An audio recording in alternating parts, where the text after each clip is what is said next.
सर्वप्रथम सर्वांना आज गणेश जयंती आहे. गणेश जयंतीच्या शुभेच्छा देतो. सोलापूर शहराच्या महापौरपदाची सोडत ही खुल्या गटासाठी झालेली आहे.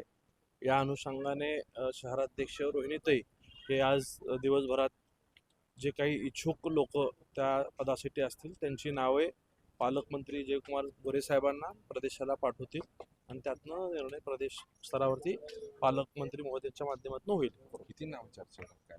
आता आज खुला प्रवर्ग झाल्यामुळं आज समजेल की किती लोकांची इच्छा आहे. त्या खुला म्हणजे काय तर सगळ्यांनाच त्यात इच्छा व्यक्त होता येते. त्या अनुषंगाने जेवढे काही इच्छुक त्यांच्याकडे इच्छा व्यक्त करतील त्या अनुषंगाने ते पाठवतील नाव.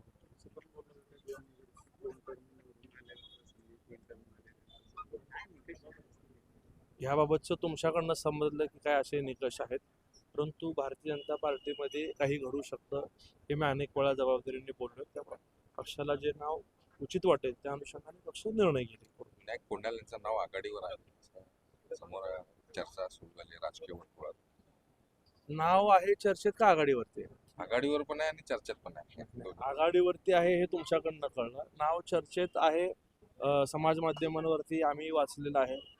त्यांच्यासह अनेक लोक आहेत पक्षात जे काम करतात किंवा महापालिकेत काम करतात. ते मला वाटतं 2007 पासून आहे. त्यामुळे स्वाभाविक आहे कोणालाही समर्थकांमध्ये तशी इच्छा असणं गैर नाही, परंतु कोण व्हावा याबाबतचा निर्णय सर्वस्व पालकमंत्री महोदय आणि प्रदेश भाजप घेईल. आणि मला वाटत नाही की महापौरच्या निवडीमध्ये एखादा विशिष्ट स्केल अँगलने भाजप विचार करेल. भाजप हा नेहमी धक्कातंत्र अवलंबणारा पक्ष आहे. त्यात भाजपाला जे योग्य वाटेल ते भाजप निर्णय घेते, करून त्या निर्णयाला सगळ्यांनी स्वीकारलं पाहिजे असं माझं व्यक्तिगत मत आहे.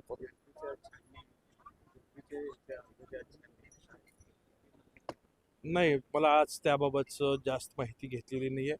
गणेश जयंतीचा कार्यक्रम इथं सकाळपासून होता त्यामुळं मी इथं आहे, त्याबद्दल जास्त माहिती नाही.